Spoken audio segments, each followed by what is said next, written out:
Twice.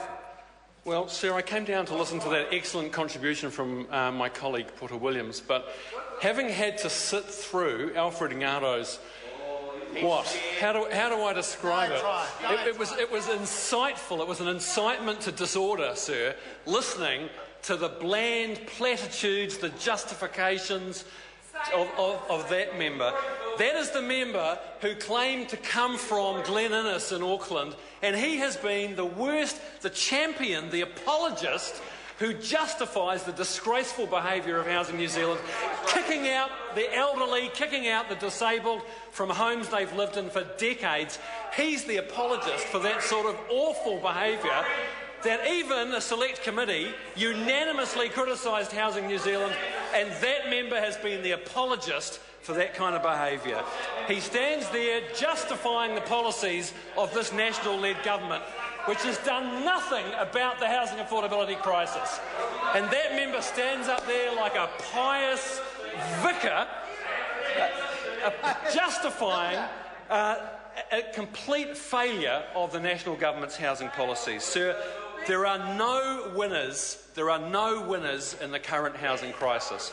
Let's look at them. In Canterbury, the near criminal negligence, the failure of this government to actually get the residential rebuild going has seen less than 1,000 of the 12,000 to 15,000 houses that are needed after the quake actually built after 3.5 years. Mr Naro, the party that you stand up and justify in this House are responsible for rents going up by more than 40% in Canterbury, and people living in sleep-outs, sleeping in cars, and that's the policy that you're proud of. In Auckland, this government has presided over skyrocketing house prices.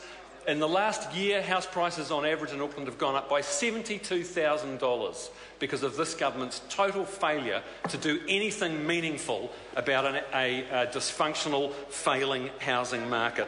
First home buyers all over the country have been locked out of the dream of home ownership by LVR 20% minimum deposits. It's impossible if you're earning the median wage in a place like Ashburton or Masterton, if you're earning something like $28,000 and you're paying tax on it, then it's impossible to save up the $60,000, $70,000, $80,000 deposit that you have to even get in the door and talk to the bank manager about a mortgage. But Alfred Naro wouldn't know about that. He wouldn't care about that. He's too busy justifying the failure and inaction of this national-led government. In the regions, because of this government's failure to crack down on speculators, in the regions people are losing equity in their homes. In Southland, in the last year, the average house price has gone down by $22,000. There's no housing crisis in Southland. It's because of the failure of this government to do anything about speculators in Auckland that people in Southland, the other half of the population who don't live in Auckland and Canterbury, they are paying the price of that government's failure of a housing policy. Sir, there are 285,000 kids living below the poverty line.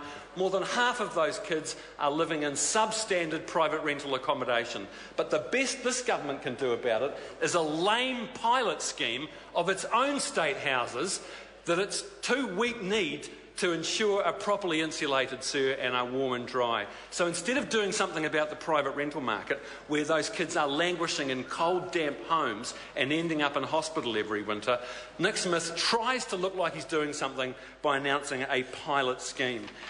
Alfred Ngaro talked about a comprehensive program on housing. There is nothing of the sort. What has this government done in housing? The only thing they've got is a lame housing accord in Auckland that has resulted in 0 new houses being built a year after that policy was announced. Not a single new house has been built in the special housing areas as a result of that government's housing accord in Auckland. What a total waste and a failure. They've been talking about reforming the RMA to speed up the consenting of residential development for the last 6 years. We've got something like 7 house sitting days left before the House rises, and it looks like they probably won't even pass the law on reforming development contributions. They have announced that they're not prepared to pass the law on RMA reform. What a failure this government has been. Mr. Chair. I call the Honourable Chris Tremaine.